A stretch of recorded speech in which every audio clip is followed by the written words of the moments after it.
ਵਾਹਿਗੁਰੂ ਜੀ ਕਾ ਖਾਲਸਾ ਵਾਹਿਗੁਰੂ ਜੀ ਕੀ ਫਤਿਹ। ਅਸਲਾਮ ਵਾਲੇਕਮ ਆਦਾਬ ਵਰਜ਼ ਮੈਂ ਤੁਹਾਡੀ ਹੋਸਟ ਅਰਨੀਮ ਕੌਰ ਤੇ ਮੈਂ ਟੀਵੀ 84 ਸਾਰੇ ਦਰਸ਼ਕਾਂ ਤੇ ਸਰੋਤਿਆਂ ਨੂੰ ਜੀ ਆਇਆਂ ਕਹਿੰਦੀ ਆ ਪ੍ਰੋਗਰਾਮ ਸੱਚਾ ਸੱਚ ਵਿੱਚ ਜਿਹੜੇ ਇਸ ਪ੍ਰੋਗਰਾਮ ਨਾਲ ਦੇਸ਼ਾਂ ਵਿਦੇਸ਼ਾਂ ਤੋਂ ਜੁੜ ਚੁੱਕੇ ਨੇ। ਖਾਲਸਾ ਅਫੇਅਰ ਸੈਂਟਰ ਦੇ ਸੰਚਾਲਕ ਡਾਕਟਰ ਅਮਰਜੀਤ ਸਿੰਘ ਸਟੂਡੀਓ 'ਚ ਮੇਰੇ ਨਾਲ ਸ਼ਾਮਿਲ ਨੇ। ਆਓ ਉਹਨਾਂ ਨਾਲ ਗੱਲਬਾਤ ਕਰਕੇ ਅੱਜ ਦਾ ਐਮਸ਼ੂਰ ਉਹਨਾਂ ਦਾ ਤਬਸਰਾ ਜਾਣਦੇ ਹਾਂ। ਜੀ ਡਾਕਟਰ ਸਾਹਿਬ ਵਾਹਿਗੁਰੂ ਜੀ ਕਾ ਖਾਲਸਾ ਵਾਹਿਗੁਰੂ ਜੀ ਕੀ ਫਤਿਹ। हाँ जी नीलम कौर जी ਤੁਹਾਨੂੰ ਵੀ ਤੇ ਦੁਨੀਆ ਭਰ 'ਚ ਬੈਠੇ ਸਾਡੇ ਬਹੁਤ ਹੀ ਪਿਆਰੇ ਸੋਹਣੇ ਸਿਆਣੇ ਸੁਨੱਖੇ ਟੀਵੀ 84 ਦੇ ਵਿਊਅਰਸ ਨੂੰ ਵੀ ਵਾਹਿਗੁਰੂ ਜੀ ਕਾ ਖਾਲਸਾ ਵਾਹਿਗੁਰੂ ਜੀ ਕੀ ਫਤਿਹ। ਸਾਡੇ ਬਹੁਤ ਹੀ ਪਿਆਰੇ ਮੁਸਲਮਾਨ ਭੈਣਾਂ ਭਰਾਵਾਂ ਨੂੰ ਅਸਲਾਮ ਅਲੈਕਮ। ਗੰਗਾ ਜਮਨੀ ਤਹਿਜ਼ੀਬ ਦੇ ਹਿੰਦੂ ਤਵੀਆਂ ਨੂੰ ਨਮੋ ਨਮੇ ਤੇ ਹੋਰ ਸਭ ਵੀਰਾਂ ਭੈਣਾਂ ਨੂੰ ਆਦਾਬ ਅਰਜ਼। ਜੀ ਡਾਕਟਰ ਸਾਹਿਬ ਜੀ ਨੂੰ ਪ੍ਰੋਗਰਾਮ ਸੱਚੋ ਸੱਚ ਵਿੱਚ ਬਹੁਤ ਧੰਨਵਾਦ ਜੀ ਡਾਕਟਰ ਸਾਹਿਬ। ਅੱਜ 14 ਜੁਲਾਈ 2026 30 ਹਾੜ ਨਾਨਕ ਸ਼ਾਹੀ ਸਮਤ 558 ਦਾ ਦਿਨ ਹੈ ਤੇ ਡਾਕਟਰ ਸਾਹਿਬ ਪ੍ਰੋਗਰਾਮ ਸ਼ੁਰੂ ਕਰਨ ਤੋਂ ਪਹਿਲਾਂ ਅਸੀਂ ਦਰਸ਼ਕਾਂ ਤੇ ਸਰੋਤਿਆਂ ਨੂੰ ਹਮੇਸ਼ਾ ਤਰ੍ਹਾਂ ਦੱਸਦੇ ਵਿਊਅਰਸ ਜੇ ਤੁਸੀਂ ਹੱਕ ਸੱਚ ਇਨਸਾਫ ਤੇ ਪੈਰਾ ਦਿੰਦਾ ਇੱਕੋ ਇੱਕ ਚੈਨਲ ਟੀਵੀ 84 ਨੂੰ ਦੇਖਣਾ ਚਾਹੁੰਦੇ ਹੋ ਤਾਂ ਤੁਸੀਂ ਦੇਖ ਸਕਦੇ spectrum cable RCN cable platform Canada roku Jadoo box ਸ਼ਾਵਾ ਫੇਸਬੁੱਕ ਟੀਵੀ 84 ਦੀ ਐਪ ਰਾਹੀਂ online streaming and IP box ਤੇ ਤੁਸੀਂ ਟੀਵੀ 84 ਨੂੰ ਦੇਖ ਸਕਦੇ ਹੋ। ਵਿਊਅਰਸ ਜੇ ਤੁਸੀਂ ਟੀਵੀ 84 ਨਾਲ ਜਾਂ ਪ੍ਰੋਗਰਾਮ ਸੱਚਾ ਸੱਚ ਨਾਲ ਫੇਸਬੁੱਕ ਰਾਹੀਂ ਜੁੜੇ ਹੋ ਤਾਂ ਇਸ ਨੂੰ ਵੱਧ ਲਾਈਕ ਕਰੋ ਤੇ ਸ਼ੇਅਰ ਕਰੋ ਅਤੇ ਨਾਲ ਹੀ YouTube ਤੇ ਸਬਸਕ੍ਰਾਈਬ ਵੀ ਕਰੋ। ਇਹ ਵੀ ਦੱਸ ਦਿਓ ਕਿ ਤੁਸੀਂ ਟੀਵੀ 84 ਦੀ ਐਪ ਨੂੰ ਐਂਡਰੋਇਡ ਐਂਡ ਐਪ ਸਟੋਰ ਤੇ ਡਾਊਨਲੋਡ ਕਰਕੇ ਜੋ ਟੀਵੀ 84 ਦੀ ਲਾਈਵ ਸਟ੍ਰੀਮ ਹੈ ਇਸ ਨੂੰ ਤੁਸੀਂ 24 ਆਵਰਸ ਦੇਖ ਸਕਦੇ ਹੋ। ਸੋ ਵੀਰਸ ਪ੍ਰੋਗਰਾਮ ਦੀ ਸ਼ੁਰੂਆਤ ਕਰਨ ਜਾ ਰਹੇ ਹਾਂ ਅੱਜ ਦੀ ਸਪਾਂਸਰਸ਼ਿਪ ਦੇ ਵਾਲੇ ਨਾਲ ਕਿ ਅੱਜ ਦੇ ਪ੍ਰੋਗਰਾਮ ਸੱਚੋ ਸੱਚ ਨੂੰ ਸਪਾਂਸਰ ਕੀਤਾ ਗਿਆ ਹੈ ਡਾਲਸ ਟੈਕਸਸ ਤੋਂ ਸਰਦਾਰ ਦਲਜੀਤ ਸਿੰਘ ਧਾਲੀਵਾਲ ਵੱਲੋਂ। ਸੋ ਇਹ ਟੀਵੀ 84 ਦੇ ਪੱਕੇ ਸਪੋਰਟਰ ਨੇ ਔਰ ਟੀਵੀ 84 ਦੀ ਸ਼ਲਾਘਾ ਕਰਦੇ ਨੇ ਔਰ ਖਾਲਸਾ ਦੀ ਪ੍ਰਾਪਤੀ ਦੀ ਅਰਦਾਸ ਵੀ ਕਰਦੇ ਨੇ। ਸੋ ਅੱਜ ਦੀ ਸਪਾਂਸਰਸ਼ਿਪ ਲਈ ਅਸੀਂ ਸਰਦਾਰ ਦਲਜੀਤ ਸਿੰਘ ਧਾਲੀਵਾਲ ਜੀ ਹੋਰਾਂ ਦਾ ਤਹਿ ਦਿਲ ਤੋਂ ਧੰਨਵਾਦ ਕਰਦੇ ਹਾਂ ਔਰ ਤੁਹਾਨੂੰ ਵੀ ਅਪੀਲ ਤੇ ਬੇਨਤੀ ਕਰਦੇ ਹਾਂ ਕਿ ਤੁਸੀਂ ਪ੍ਰੋਗਰਾਮ ਸੱਚੋ ਸੱਚ ਨੂੰ ਵੱਧ ਤੋਂ ਵੱਧ ਸਪਾਂਸਰ ਕਰੋ। ਸਪਾਂਸਰਸ਼ਿਪ ਲਈ ਤੁਸੀਂ ਸਾਨੂੰ ਕਾਲ ਕਰ ਸਕਦੇ ਸਾਡੇ ਫੋਨ ਨੰਬਰ ਤੇ 5166619184 ਸੇਮ ਨੰਬਰ ਤੇ WhatsApp ਕਰ ਸਕਦੇ ਹੋ। ਤੁਸੀਂ ਸਾਨੂੰ ਈਮੇਲ ਵੀ ਕਰ ਸਕਦੇ ਹੋ info@tv84.tv ਤੇ। ਸੋ ਵਿਊਅਰਸ ਪਹਿਲੇ ਸਮੇਂ ਦੇ ਵਿੱਚ ਆਪਾਂ ਗੱਲਬਾਤ ਕਰਨ ਜਾ ਰਹੇ ਹਾਂ ਕਿ ਲੋਕ ਅਖਾਣਾ ਹੈ ਕਿ ਸ਼ਹੀਦਾਂ ਦਾ ਡੁੱਲਿਆ ਖੂਨ ਕਦੇ ਬਿਰਥਾ ਨਹੀਂ ਜਾਂਦਾ।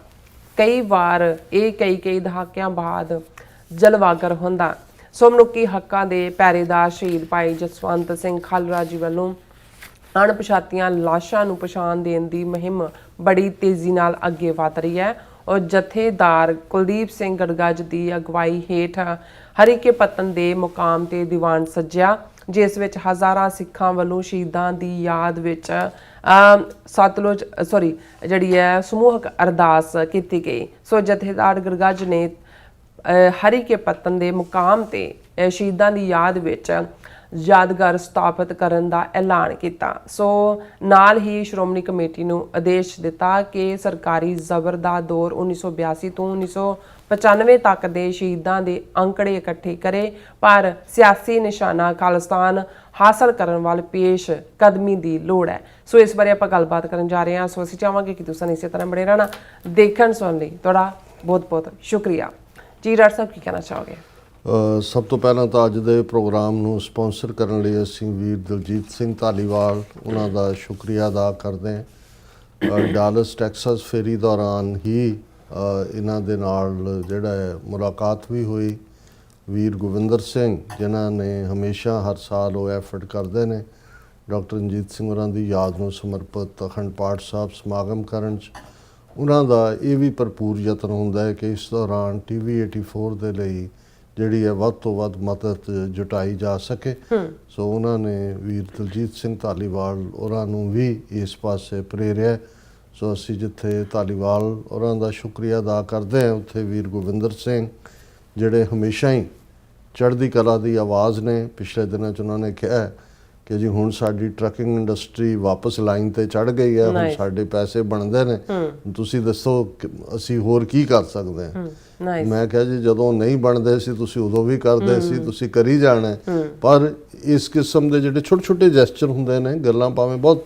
ਛੋਟੀਆਂ ਹੁੰਦੀਆਂ ਪਰ ਇਹ ਉਸ ਵੱਡੇ ਦਿਲ ਗੁਰਦਿਆਂ ਨੂੰ ਵੀ ਦਿਖਾਉਂਦੀਆਂ ਨੇ ਜਿੱਥੇ ਪੰਥ ਦਾ ਪਿਆਰ ਵਸਦਾ ਹੋਏ। ਤੇ ਇਸ ਦੇ ਨਾਲ ਨਾਲ ਸਾਡੇ ਲਈ ਵੀ ਇਹ ਇੱਕ ਐਡਰਨਲਿਨ ਵਾਂਗ ਹੁੰਦਾ ਹੈ ਜਦੋਂ ਕਿ ਇਹ ਲੱਗਦਾ ਹੈ ਕਿ ਵੀ ਐਸੇ ਵੀ ਨੇ ਜਿਨ੍ਹਾਂ ਨੂੰ ਇਹ ਲੱਗਦਾ ਹੈ ਕਿ ਜੀ ਦੇਖੋ ਕੀ ਹੈ ਉੱਥੇ ਕੀ ਫ਼ਰਕ ਪੈਂਦਾ ਹੈ, ਇੰਨੇ ਚੱਲਦੇ ਨੇ YouTube ਤੇ ਵੈਸੇ ਹੀ ਜਿਹੜਾ ਹੈ ਉਹ ਡਾਕਟਰ ਸਾਹਿਬ ਵੀਲੌਗ ਕਰ ਲਿਆ ਕਰਨ, ਇੰਨੇ ਖਰਚੇ ਵਾਲਾ ਮੈਂ ਕਿਹਾ ਵੀ ਇਹਨਾਂ ਲੋਕਾਂ ਨੂੰ ਅਹਿਸਾਸ ਨਹੀਂ ਹੈ ਕਿ ਮੁਲਕ ਬਣਾਉਣ ਦੇ ਲਈ ਔਰ ਤੁਹਾਡੀ ਮੂਵਮੈਂਟ ਦੀ ਪ੍ਰੈਸਟੀਜ ਖਾਲਿਸਤਾਨ ਲਫ਼ਜ਼ ਨਾਲ ਜੁੜਿਆ ਹੋਇਆ ਹੈ, ਸ਼ਹੀਦਾਂ ਦੇ ਡੁੱਲੇ ਖੂਨ ਦਾ ਹੱਕ ਲੈਣ ਦੀ ਗੱਲ, ਔਰ ਜਿਹੜੀ ਡਿਗਨਿਟੀ ਔਰ ਔਰ ਮੈਜੈਸਟੀ ਹੁੰਦੀ ਹੈ, ਉਹ ਜਿਹੜੀ ਹੈ ਉਹ ਕਿਹਨੂੰ ਕਹਿੰਦੇ ਨੇ ਜਦੋਂ ਤੁਸੀਂ ਕਾਜ਼ ਦੇ ਲਈ ਜਿਸ ਲਈ ਤੁਰੇ ਹੁੰਦੇ ਹੋ। ਲੇਕਿਨ ਇਹ ਵੀ ਨਾਲ ਨਾਲ ਹੀ ਰਹਿਣੇ ਨੇ ਔਰ ਅਸੀਂ ਸਮਝਦੇ ਹਾਂ ਕਿ ਅਸੀਂ ਉਹਨਾਂ ਵੀਰਾਂ ਭੈਣਾਂ ਦੀ ਬਦੌਲਤ ਜਿਹੜੇ ਇਸ ਚੈਨਲ ਦੀ ਇੰਪੋਰਟੈਂਸ ਨੂੰ ਸਮਝਦੇ ਨੇ, ਜਿਹੜੇ ਅੱਜ ਦੇ ਵਕਤ ਦੇ ਵਿੱਚ ਨੈਰੇਟਿਵ ਦੀ ਬਿਰਤਾਂਤ ਦੀ ਅਹਿਮੀਅਤ ਨੂੰ ਸਮਝਦੇ ਨੇ, ਔਰ ਜਿਹੜੇ ਸਮਝਦੇ ਨੇ ਕਿ ਭਾਈ ਜੇ ਬਹੁਤ ਵਾਰ ਮੈਨੂੰ ਇਹ ਲੱਗਦਾ ਹੁੰਦਾ ਵੀ ਆਪਣੇ ਨੇ, ਜੇ ਹੁਣ ਭਾਈ ਅੰਮ੍ਰਿਤਪਾਲ ਸਿੰਘ ਹੋਰਾਂ ਦੇ ਹਵਾਲੇ ਨਾਲ ਜਾਂ ਇਸ ਤੋਂ ਪਹਿਲਾਂ ਦੀਪ ਸਿੱਧੂ ਦੇ ਹਵਾਲੇ ਨਾਲ ਜਾਂ ਇਸ ਤੋਂ ਪਹਿਲਾਂ ਸਾਡੇ ਝਾੜੂ ਲਹਿਰ ਦੇ ਯੋਧਿਆਂ ਦੇ ਹਵਾਲੇ ਨਾਲ, ਜੇ ਆਪਣਿਆਂ ਨੂੰ ਅਹਿਸਾਸ ਨਹੀਂ ਹੈ ਕਿ ਇਸ ਦੀ ਕੀ ਕੀਮਤ ਹੈ, ਘੱਟੋ ਘੱਟ ਦੁਸ਼ਮਣ ਦੀਆਂ ਅੱਖਾਂ 'ਚ ਦੇਖ ਲਓ ਕਿ ਦੁਸ਼ਮਣ ਨੂੰ ਈਵਨ ਸਿੱਧੂ ਮੂਸੇਵਾਲਾ, ਹਾਲਾਂਕਿ ਸਿੱਧੂ ਮੂਸੇਵਾਲਾ ਨੇ ਕਿਹੜਾ ਕੋਈ ਖਾਲਿਸਤਾਨ ਦੀ ਤਹਿਰੀਕ ਸ਼ੁਰੂ ਕੀਤੀ ਸੀ, 2-3 ਗਾਣਿਆਂ ਦੇ ਵਿੱਚ ਜਾਂ ਜਿਹੜਾ ਜ਼ਿਕਰ ਹੀ ਸੀ, ਜਾਂ ਸੰਤ ਪਿੰਡਾਂ ਵਾਲੇ ਇਹਨਾਂ ਨੂੰ ਆਈਕੋਨਿਕ ਫਿਗਰ ਮੰਨਦੇ ਸੀ।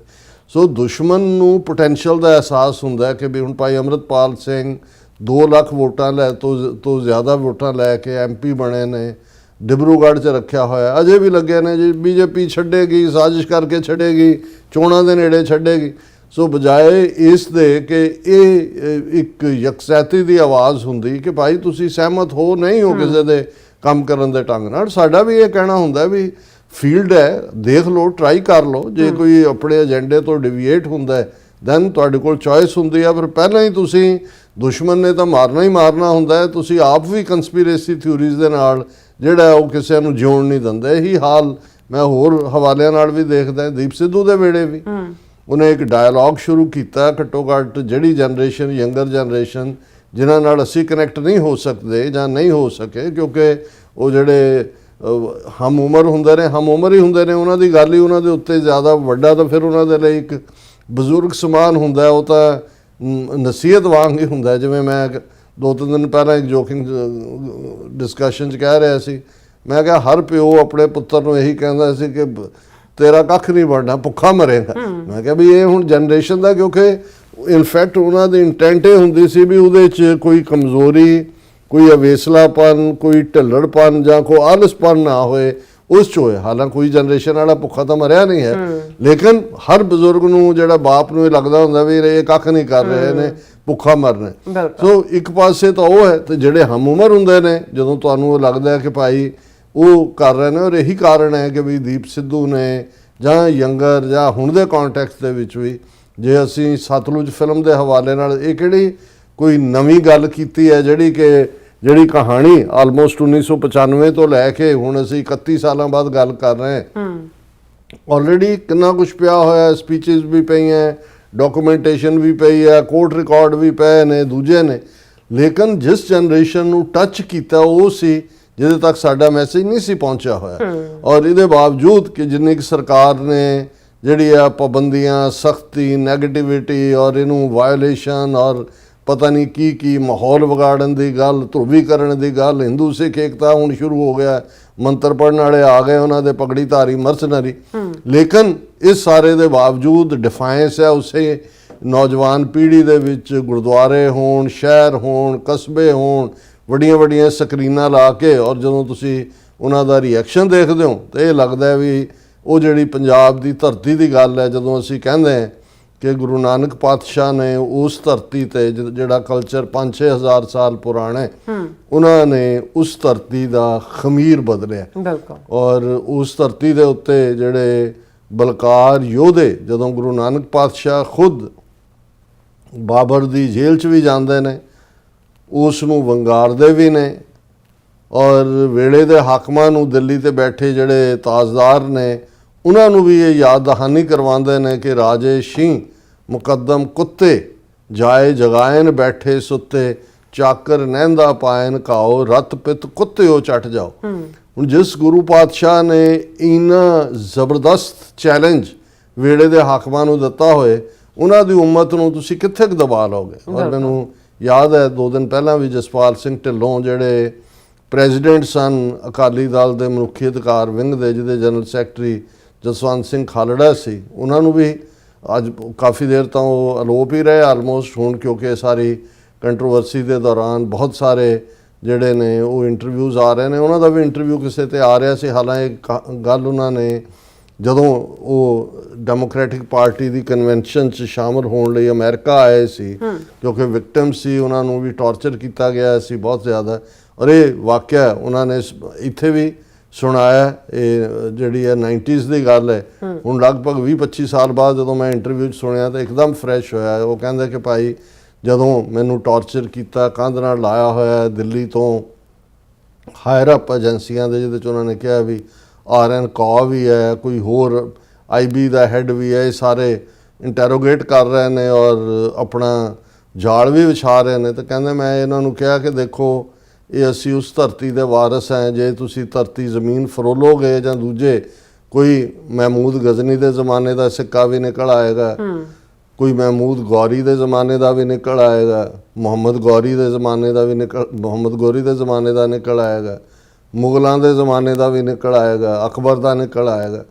ਪਰ ਉਹ ਸਿੱਕਾ ਲੈ ਕੇ ਤੁਸੀਂ ਬਾਜ਼ਾਰ ਜਾਓ, ਉਸ ਦਾ ਕੋਈ ਸੌਦਾ ਨਹੀਂ ਵਟਿਆ ਜਾਣਾ, ਕਿਉਂਕਿ ਉਹਨਾਂ ਦੀ ਕੀਮਤ ਨਹੀਂ ਹੈ। ਉਹ ਤਾਂ ਆਏ ਚਲੇ ਗਏ, ਉਹਨਾਂ ਨੇ ਜ਼ੁਲਮ ਵੀ ਕੀਤੇ, ਸਿੱਕੇ ਵੀ ਚਲਾਏ, ਪਰ ਅਸੀਂ ਇੱਥੇ ਹੀ ਹਾਂ। ਅਸੀਂ ਇਸ ਧਰਤੀ ਦੇ ਵਾਰਿਸ ਜਿਹੜੇ ਹੈ, ਅਸੀਂ ਉਹ ਡਿਫਾਈਨਸ ਦੇ ਹੀ ਰਹੇ ਹਾਂ। ਸੋ ਮੈਂ ਸਮਝਦਾ ਵੀ ਇਹ ਗੱਲ ਬੜੀ ਇੰਪੋਰਟੈਂਟ ਹੈ ਕਿ ਵੀ ਪੰਜਾਬ ਨੇ, ਠੀਕ ਹੈ, ਇੱਕ ਹੋਰ ਕਮੈਂਟੇਟਰ ਕਹਿ ਰਿਹਾ ਸੀ ਕਿ ਵੀ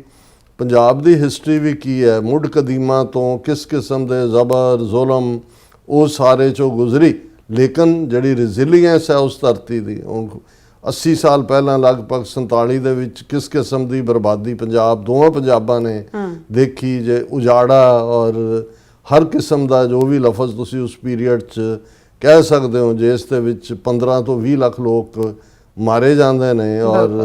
1.5 ਕਰੋੜ ਦੇ ਕਰੀਬ ਬੇਘਰੇ ਹੁੰਦੇ ਨੇ। ਹਰ ਦੂਸਰਾ ਜਿਹੜਾ ਸਿੱਖ, ਹਿੰਦੂ, ਮੁਸਲਮਾਨ ਉਹ ਆਪਣੀ ਧਰਤੀ ਛੱਡ ਕੇ ਸਦੀਆਂ ਦੀ, ਲੇਕਿਨ ਉਸੇ ਹੀ ਪੰਜਾਬ ਦੇ ਉੱਤੇ ਫਿਰ ਖਲੋ ਕੇ ਜਿਹੜੀ ਹੈ ਉਹ ਕੌਮ, ਜਿਸ ਕੌਮ ਦੀਆਂ ਰਗਾਂ ਦੇ ਵਿੱਚ ਹੀ ਜਿਹੜਾ ਉਹ ਜ਼ੁਲਮ ਨੂੰ ਵੰਗਾਰਨ ਦਾ ਜੁਜ਼ ਸਤਿਗੁਰਾਂ ਨੇ ਭਰਿਆ ਹੋਇਆ। ਔਰ ਇਸ ਪ੍ਰਥਾਈ ਜਦੋਂ ਪ੍ਰੋਫੈਸਰ ਪੂਰਨ ਸਿੰਘ ਪੰਜਾਬ ਵੱਲ ਦੇਖਦੇ ਨੇ, ਪੰਜਾਬ 'ਚ ਉਹਨਾਂ ਨੂੰ ਗੁਰੂਆਂ ਦੇ ਸੁਨੇਹੇ ਦੀ ਰੂਹ ਉਹ ਓਤ-ਪੋਤ ਹੋਈ ਨਜ਼ਰ ਆਉਂਦੀ ਹੈ, ਜਦੋਂ ਇਹ ਕਹਿੰਦੇ ਨੇ ਕਿ ਵੀ ਇਹ ਬੇਪਰਵਾਹ ਪੰਜਾਬ ਦੇ ਮੌਤ ਨੂੰ ਮਖੌਲਾਂ ਕਰਨ, ਮਰਨ ਥੀ ਨਹੀਂ ਡਰਦੇ, ਪਿਆਰ ਨਾਲ ਇਹ ਕਰਨ ਗੁਲਾਮੀ, ਜਾਨ ਕੋ ਆਪਣੀ ਵਾਰ ਦਿੰਦੇ, ਪਰ ਟੈ ਨਾ ਮੰਨਣ ਕਿਸੇ ਦੀ, ਖਲੋ ਜਾਣ ਡਾਂਗਾ ਮੋਢੇ ਤੇ ਉਲਾਰ ਕੇ। ਹੁਣ ਇਹੀ ਹੈ, ਫਿਰ ਉਹੀ ਪ੍ਰੋਫੈਸਰ ਪੂਰਨ ਸਿੰਘ ਯਾਦ ਦਹਾਨੀ ਕਰਵਾਉਂਦੇ ਨੇ, ਪੰਜਾਬ ਨਾ ਹਿੰਦੂ ਨਾ ਮੁਸਲਮਾਨ, ਪੰਜਾਬ ਜਿਉਂਦਾ ਗੁਰਾਂ ਦੇ ਨਾਂ ਤੇ। ਇਹ ਹੈ ਗੁਰੂ ਦੀ ਬਰਕਤ। ਦੂਸਰਾ, ਹੁਣ ਹਕੂਮਤ ਇਹ ਸਮਝਦੀ ਸੀ ਕਿ ਬਈ ਅਸੀਂ 1982 ਤੋਂ ਹੀ, ਜੇ ਉਸ ਨੂੰ, ਹਾਲਾਂ ਮੈਂ 1978 ਤੋਂ ਕੱਟ ਆਫ ਡੇਟ ਮੰਨਦਾ, 13 ਅਪ੍ਰੈਲ 1978 ਜਦੋਂ ਖਾਲਸਾ ਸਾਜਨਾ ਦਿਵਸ ਅੰਮ੍ਰਿਤਸਰ ਸ਼ਹਿਰ ਅਕਾਲੀਆਂ ਦੀ ਹਕੂਮਤ ਜੋ ਨਰਕਧਾਰੀਆਂ ਨੇ ਕਾਰਾ ਕੀਤਾ, ਸ਼ਹੀਦ ਭਾਈ ਫੌਜਾ ਸਿੰਘ ਔਰ ਉਹਨਾਂ ਦੇ ਨਾਲ 12 ਹੋਰ ਸਿੰਘ ਸ਼ਹੀਦ ਹੋਏ, ਕਈ ਦਰਜਨ ਗੰਭੀਰ ਤੌਰ ਦੇ ਉੱਤੇ ਜ਼ਖਮੀ ਕੀਤੇ ਗਏ, ਔਰ ਉਹ ਜਿਹੜਾ ਉਹਨਾਂ ਨੇ ਗੁਰੂ ਗ੍ਰੰਥ ਔਰ ਫਿਰ ਜੂਨ 84 ਟੋਟਲ ਵਾਰ, ਜਿਸ ਦੇ ਵਿੱਚ ਗੁਰੂ ਪੰਥ ਨੂੰ ਟਾਰਗੇਟ ਕਰਦੇ ਆ, ਉਹ ਸਾਰਾ ਦੌਰ ਜਿਹੜਾ ਉਸ ਨੂੰ ਜਦੋਂ ਅਸੀਂ ਬਿਆਨਦੇ ਹਾਂ 1995 ਤੱਕ ਪਹੁੰਚਦੇ ਹਾਂ, ਤਾਂ ਉਹਨਾਂ ਨੇ ਜਿਹੜਾ 50,000 ਤੋਂ ਜ਼ਿਆਦਾ ਜਿਹੜੇ ਨੌਜਵਾਨ ਨੇ ਉਹ ਤਾਂ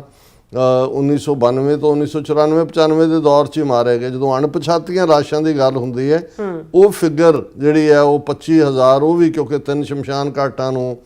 ਸਰ ਖਾਲੜਾ ਨੇ ਖੰਗਾਲਿਆ ਸੀ, ਜਿਹੜੇ 2500-2600 ਨੰਬਰ ਬਣਦਾ ਸੀ, ਔਰ ਉਸ ਲਿਹਾਜ਼ ਨਾਲ ਸੀ ਕਿ ਇੰਨੇ ਸ਼ਮਸ਼ਾਨ ਘਾਟ ਨੇ ਪੰਜਾਬ 'ਚ, ਔਰ ਐਵਰੇਜ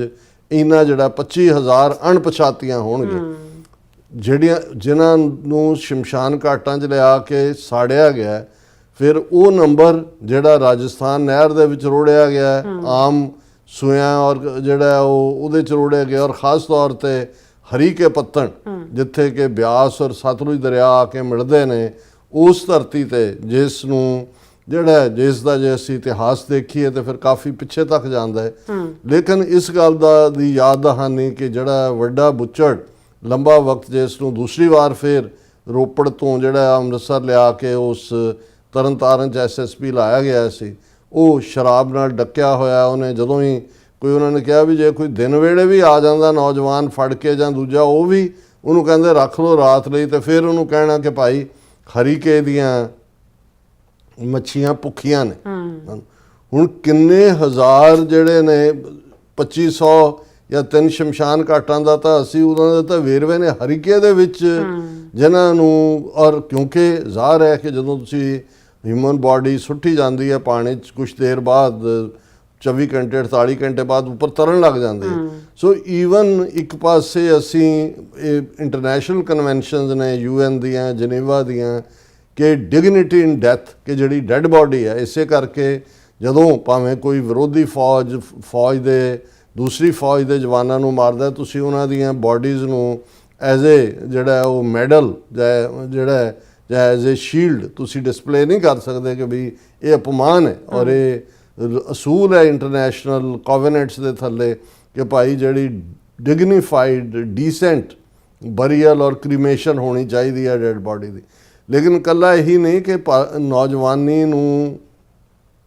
ਝੂਠੇ ਪੁਲਿਸ ਮੁਕਾਬਲੇ ਔਰ ਫੜ ਕੇ ਟੌਰਚਰ ਕਰਕੇ ਮਾਰਿਆ। ਜਦੋਂ ਉਹਨਾਂ ਨੂੰ ਮਾਰ ਕੇ ਡੈਡ ਕਰਕੇ ਹਰੀਕੇ ਪੱਤਣ ਲਿਆਂਦਾ ਜਾਂਦਾ ਸੀ ਤਾਂ ਉਹਨਾਂ ਦਾ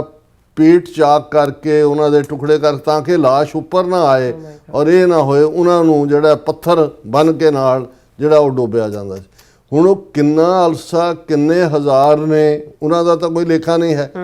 ਗੱਲ ਤਾਂ ਕ੍ਰਿਮੇਸ਼ਨ ਗਰਾਊਂਡਸ ਦੇ ਜਿਹੜੀਆਂ ਅਣਪਛਾਤੀਆਂ ਲਾਸ਼ਾਂ ਦੀ ਹੋਈ ਹੈ, ਉਹ ਵੀ ਸਿਰਫ 3 ਜਿਹੜੇ ਸ਼ਮਸ਼ਾਨ ਘਾਟ ਖੰਗਾਲੇ ਗਏ। ਇੰਨੀ ਵੱਡੀ ਟ੍ਰੈਜਡੀ, ਔਰ ਇਹ ਕੋਈ ਅਸੀਂ 18ਵੀਂ ਸਦੀ ਦੀ ਗੱਲ ਨਹੀਂ ਕਰ ਰਹੇ। 18ਵੀਂ ਸਦੀ 'ਚ ਅਸੀਂ ਜਦੋਂ ਘੱਲੂਘਾਰੇ ਯਾਦ ਕਰਦੇ ਹਾਂ 1746 1762 'ਚ ਅੰਦਾਜ਼ਾ ਹੁੰਦਾ ਹੈ, ਜਿਵੇਂ ਹੁੰਦਾ ਹੈ ਕਿ ਜੀ ਕਾਹਨੂੰਵਾਨ ਦਾ ਛੰਭ, ਉਹੀ ਇਲਾਕਾ ਕਾਹਨੂੰਵਾਨ, ਜਦੋਂ ਜਿਹੜਾ ਮਾਝੇ ਦਾ ਹਾਰਟ ਹੈ ਕਾਹਨੂੰਵਾਨ ਤੋਂ ਲੈ ਕੇ ਤੁਸੀਂ, ਕਿਉਂਕਿ ਇਸੇ 'ਚੋਂ ਹੀ ਰਾਵੀ ਵੀ, ਸਤਲੁਜ ਵੀ, ਬਿਆਸ ਵੀ ਇਸ ਖਿੱਤੇ 'ਚੋਂ ਹੀ ਗੁਜ਼ਰਦੇ ਨੇ। ਉਹਦੇ 'ਚ ਕਾਹਨੂੰਵਾਨ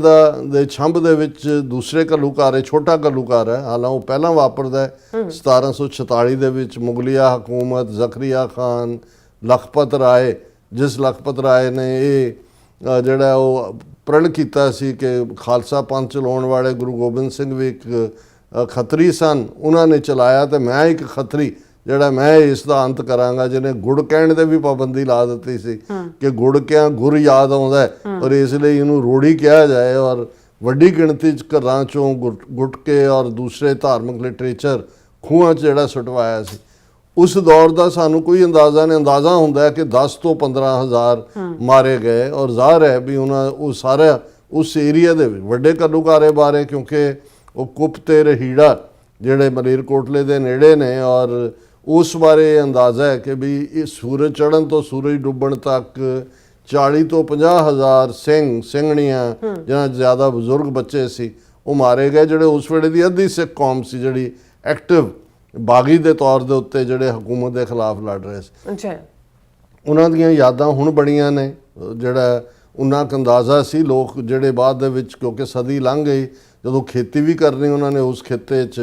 ਜਦੋਂ ਅਸੀਂ ਕਾਹਨੂੰਵਾਨ ਦੇ ਇਲਾਕੇ, ਉਹਨਾਂ ਨੇ ਕਹਿਣਾ ਥੱਲੋਂ ਮਨੁੱਖੀ ਪਿੰਜਰ ਨਿਕਲਿਆ, ਥੱਲੋਂ ਇਹ ਨਿਕਲਿਆ, ਕਿਉਂਕਿ ਉਹਨਾਂ 'ਚ ਜਿਹੜੀਆਂ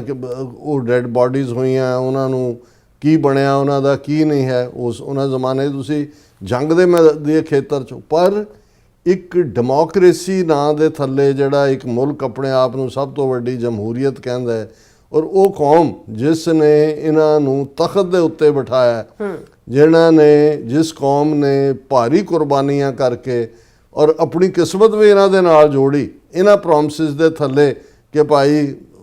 ਸਿੱਖਾਂ ਨੂੰ ਇੱਕ ਖਿੱਤਾ ਨਾਰਥ ਦੇ ਵਿੱਚ ਦਿੱਤਾ ਜਾਏਗਾ ਤਾਂ ਕਿ ਉਹ ਵੀ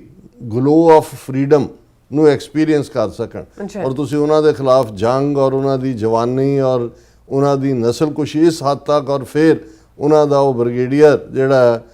ਝਬਾਲ ਇਲਾਕੇ ਦੇ 20-25 ਪਿੰਡਾਂ ਦੇ ਸਰਪੰਚਾਂ ਨੂੰ, ਪੰਚਾਂ ਨੂੰ ਇਕੱਠੇ ਕਰਕੇ ਕਹਿੰਦਾ ਕਿ ਵੀ ਸੁਧਰ ਜਾਓ, ਭਾਰਤੀ ਨੈਸ਼ਨਲਿਜ਼ਮ ਦੇ ਨਾਲ ਜੁੜੋ, ਨਹੀਂ ਤਾਂ ਅਸੀਂ ਤੁਹਾਡੇ ਸਾਰੇ ਮੇਲ ਮਾਰ ਦਿਆਂਗੇ, ਔਰਤਾਂ ਨੂੰ ਅਸੀਂ ਆਪਣੀਆਂ ਕੰਟੋਨਮੈਂਟ 'ਚ ਰੱਖਾਂਗੇ ਔਰ ਉਹ ਨਸਲ ਪੈਦਾ ਕਰਾਂਗੇ ਜਿਹੜੇ ਭਾਰਤ ਲਈ ਲਾਇਲ ਹੋਏ। ਔਨ ਰੈਕਰਡ ਹੈ human rights reports, international human rights organisation ਦੀ, ਪੰਜਾਬ ਹਿਊਮਨ ਰਾਈਟਸ ਆਰਗੇਨਾਈਜੇਸ਼ਨ ਦੀ, ਇਹ ਰਿਪੋਰਟਾਂ ਆਪਣੇ ਆਪ ਦੇ ਵਿੱਚ ਦੱਸਦੀਆਂ ਨੇ ਵੀ ਲੇਕਿਨ ਤੁਸੀਂ ਇਹ ਦੇਖੋ ਵੀ ਜਦੋਂ ਅਸੀਂ ਸਿਤਮ ਜ਼ਰੀਫੀ ਕਹਿੰਦੇ ਆ। ਸਿਤਮ ਜ਼ਰੀਫੀ ਇਹ ਹੈ ਕਿ 5 ਵਾਰ ਪੰਜਾਬ ਦੇ ਵਿੱਚ ਅਕਾਲੀਆਂ ਦੀ ਹਕੂਮਤ ਬਣੀ। ਹੁਣ ਬਹੁਤ ਵਾਰ ਅੱਜ ਜਦੋਂ ਬੀਬੀ ਪਰਮਜੀਤ ਕੌਰ ਖਾਲੜਾ ਜਾਂ ਦੂਸਰੇ ਪ੍ਰਕਾਸ਼ ਸਿੰਘ ਬਾਦਲ ਜਾਂ ਉਹਨਾਂ ਨੂੰ ਦੋਸ਼ ਜਾਂ ਦੋਸ਼ੀ ਦੱਸਦੇ ਨੇ ਤਾਂ ਕਈ ਕਹਿਣਗੇ ਜੀ ਤੁਸੀਂ ਅਕਾਲੀਆਂ ਨੂੰ ਹੀ ਭੰਨੀ ਜਾਂਦੇ ਹੋ। ਉਹ ਭਾਈ ਦੁਸ਼ਮਣ ਕਾਂਗਰਸ ਸੀ, ਕਮਿਊਨਿਸਟ ਸੀ, ਜਨਸੰਘ ਹੈ, ਬੀਜੇਪੀ ਹੈ, ਉਹ ਤਾਂ ਸਮਝ ਆ ਸਕਦਾ ਉਹਨਾਂ ਨੇ ਤਾਂ ਸਾਡੇ ਖਿਲਾਫ ਜੰਗ ਐਲਾਨੀ ਹੋਈ ਹੈ। ਪਰ ਜਿਨ੍ਹਾਂ ਸ਼ਹੀਦਾਂ ਦੇ ਡੁੱਲੇ ਖੂਨ ਦੀ ਬਦੌਲਤ, ਜਿਨ੍ਹਾਂ ਦੇ ਦਾ ਨਾਂ ਲੈ ਕੇ, ਜਿਨ੍ਹਾਂ ਦੇ ਨਾਅਰੇ ਲਾ ਕੇ, ਜਿਨ੍ਹਾਂ ਨੂੰ ਇਨਸਾਫ ਦੇਣ ਦੇ ਨਾਂ ਥੱਲੇ ਤੁਸੀਂ ਪਾਵਰ 'ਚ ਆਏ, ਤੁਸੀਂ 5 ਵਾਰ ਜਿਹੜਾ ਚੀਫ ਮਿਨਿਸਟਰ ਬਣਿਆ ਹੋਇਆ ਪੰਜਾਬ ਦਾ, ਪਹਿਲੇ ਤਾਂ ਛੱਡ ਦਿਓ 1967-68 ਜਾਂ ਦੂਜੇ ਪੀਰੀਅਡ 'ਚ 1996-97 ਫਿਰ ਉਹਨਾਂ ਦੀ ਹਕੂਮਤ 10 ਸਾਲ ਇਹਨੇ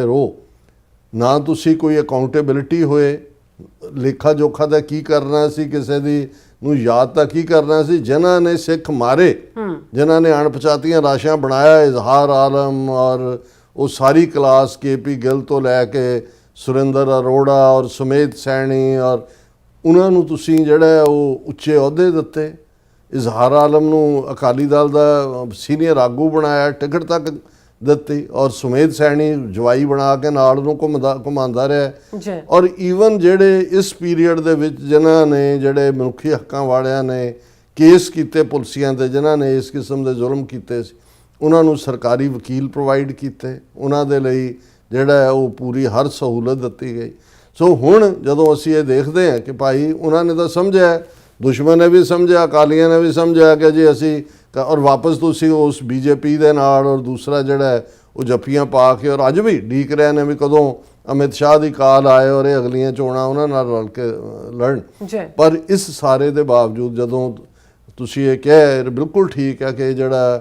ਸ਼ਹੀਦਾਂ ਦਾ ਡੁੱਲਿਆ ਖੂਨ ਹੁੰਦਾ, ਇਕੱਲਾ ਸਾਡੀ ਪਰੰਪਰਾ ਜਾਂ ਸਾਡੇ ਮਜ਼ਹਬ ਦੇ ਹਵਾਲੇ ਨਾਲ ਨਹੀਂ ਹੈ, ਇਸਲਾਮ ਦੇ ਹਵਾਲੇ ਨਾਲ ਵੀ ਹੈ, ਜਿਹੜੇ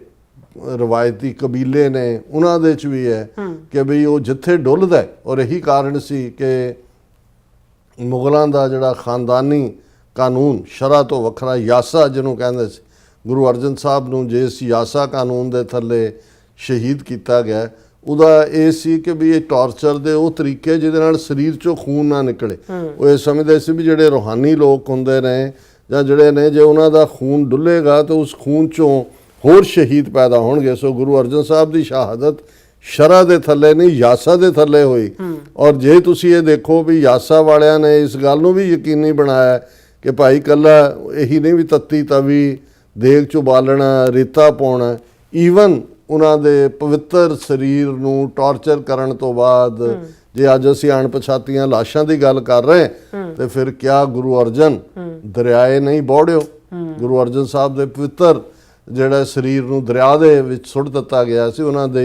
ਉਹਨਾਂ ਦੇ ਮ੍ਰਿਤਕ ਸਰੀਰ ਦਾ ਕੋਈ ਸੰਸਕਾਰ ਨਹੀਂ ਸੀ ਹੋਇਆ। ਔਰ ਮੈਂ ਸਮਝਦਾ ਵੀ ਇਹੀ ਸ਼ਾਇਦ ਆਪਣੀ ਉਮਤ ਨੂੰ ਗੁਰੂ ਸਾਹਿਬ ਨੇ ਜਿੱਥੇ ਆਪਣਾ ਜੀਵਨ, ਜਦੋਂ ਅਸੀਂ ਸ਼ਹੀਦਾਂ ਦੇ ਸਰਤਾਜ ਗੁਰੂ ਅਰਜਨ ਪਾਤਸ਼ਾਹ ਨੂੰ ਯਾਦ ਕਰਦੇ ਹਾਂ, ਉਹ ਰਾਵੀ ਦੇ ਹਵਾਲੇ ਹੋਏ।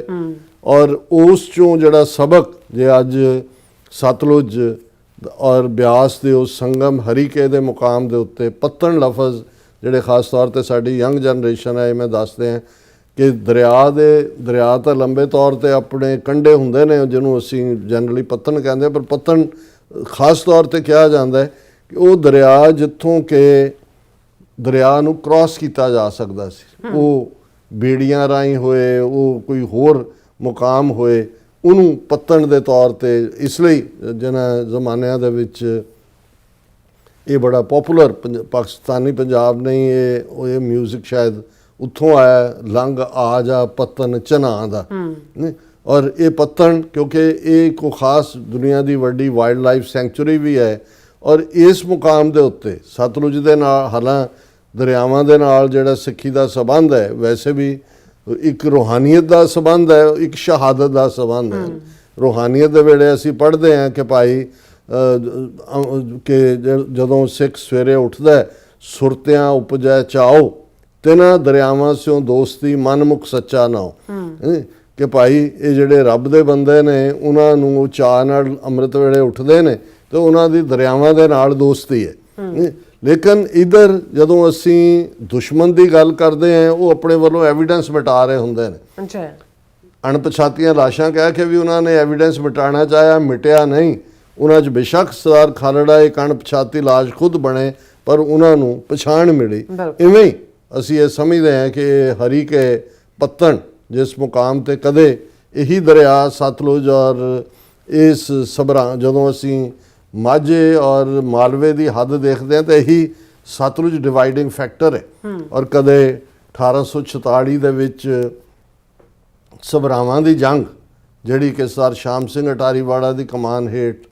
ਸਿੰਘ ਯੋਧਿਆਂ ਨੇ ਲੜੀ, 15 ਤੋਂ 20 ਹਜ਼ਾਰ ਸਿੱਖ ਫੌਜੀ, ਜਿਸ ਨੂੰ ਸ਼ਾਹ ਮੁਹੰਮਦ ਨੇ ਵੀ ਕਿਹਾ ਸੀ ਕਿ ਚੜੇ ਮਝੈਲ ਦੁਆਬੀਏ ਜੀ, ਔਰ ਪੂਰੀ ਖਾਲਸਾ ਫੌਜ ਜਿਹੜੀ ਭਿੜੀ ਜਰਨੈਲਾਂ ਨੇ, ਲਾਲ ਸਿੰਘ, ਤੇਜ ਸਿੰਘ, ਜੋ ਉਹਨਾਂ ਦੀ ਗੱਦਾਰੀ ਸੀ, ਬਾਰੂਦ ਦੀ ਥਾਂ ਸਰੋਂ, ਪਰ ਉਹ ਅਰਦਾਸਾ ਸੋਧ ਕੇ ਤੁਰੇ ਸੀ ਕਿ ਜਾਂ ਜਿੱਤ ਜਾਂ ਸ਼ਹੀਦੀ।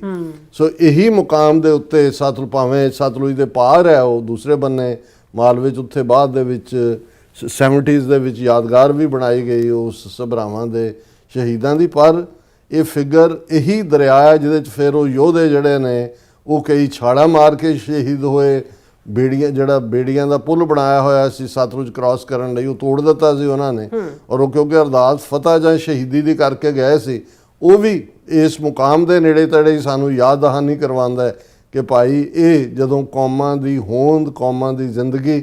ਦਾ ਸਵਾਲ ਹੁੰਦਾ ਹੈ ਤੇ ਕਿਹਨਾਂ ਪ੍ਰੀਖਿਆਵਾਂ 'ਚੋਂ ਲੰਘਣਾ ਪੈਂਦਾ ਹੈ। ਔਰ ਅਸੀਂ ਸਮਝਦੇ ਹਾਂ ਕਿ ਇਸ ਸਾਰੇ ਪੀਰੀਅਡ 'ਚ ਬੇਸ਼ੱਕ ਇਹ ਡਿਬੇਟ ਰੀਨਿਊ ਹੋਈ ਹੈ। ਦਲਜੀਤ ਦੋਸਾਂਝ ਦੀ ਐਕਟਿੰਗ ਵਾਲੀ ਫਿਲਮ ਸਤਲੁਜ ਦੇ ਹਵਾਲੇ ਨਾਲ, ਜਿਸ ਫਿਲਮ ਦਾ ਨਾਂ ਘੱਲੂਘਾਰ ਹੈ, ਪੰਜਾਬ 1995, ਉਹਨਾਂ ਨੂੰ ਕਬੂਲ ਨਹੀਂ ਸੀ ਦੁਸ਼ਮਣ ਨੂੰ। ਪਰ ਮੈਂ ਸਮਝਦਾ ਹਾਂ ਵੀ ਜਿਨ੍ਹਾਂ ਨੇ ਵੀ ਪ੍ਰੋਡਿਊਸਰ ਜਾਂ ਦੂਜਿਆਂ ਨੇ ਸਤਲੁਜ ਨਾਂ ਵੀ ਰੱਖਿਆ,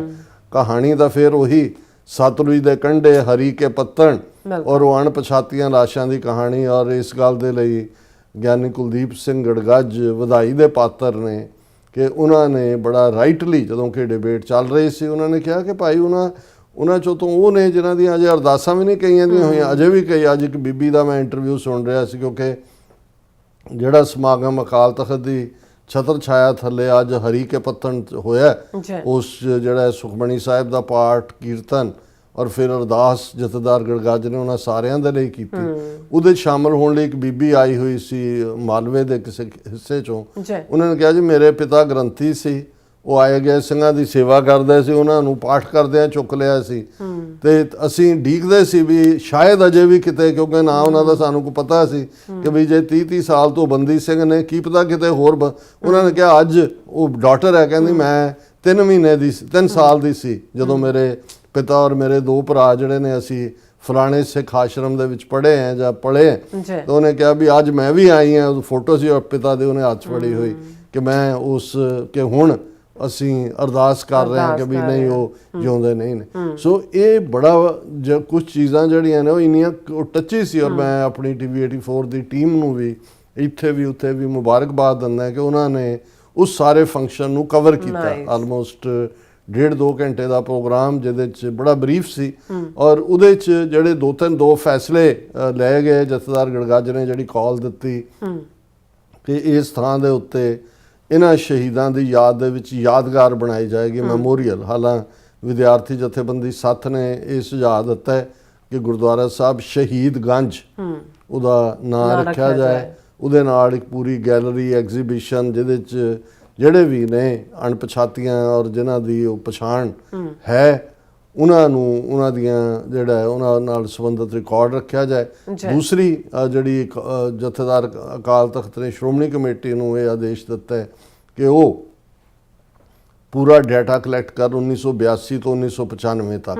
ਜਿਹੜੇ ਵੀ ਮਾਰੇ ਗਏ ਔਰ ਦੂਸਰੇ। ਔਰ ਹਾਲਾਂ ਇਸ ਅਰਦਾਸ ਤੋਂ ਪਹਿਲਾਂ ਦੁਸ਼ਮਣ ਦੀਆਂ ਸਫਾਂ 'ਚ ਦੇਖੋ, ਉਹ ਜਿਹੜਾ ਬੁੱਚੜ ਬੇਅੰਤੇ ਦਾ ਅਨਪੜ੍ਹ ਨਲਾਇਕ ਖੋਤਾ ਔਰ ਵੁੱਡ ਵੀ ਬੁੱਚੜ ਪੋਤਾ ਹੈ, ਉਹਨੇ ਕਿਹਾ ਜੀ ਇਹ ਅਰਦਾਸ ਹੋਣ ਲੱਗੀ ਹੈ, ਹਿੰਦੂਆਂ ਦੇ ਵੀ ਕਰਨਾ, ਪੁਲਸੀਆਂ ਦੀਆਂ ਵੀ ਕਰਨਾ।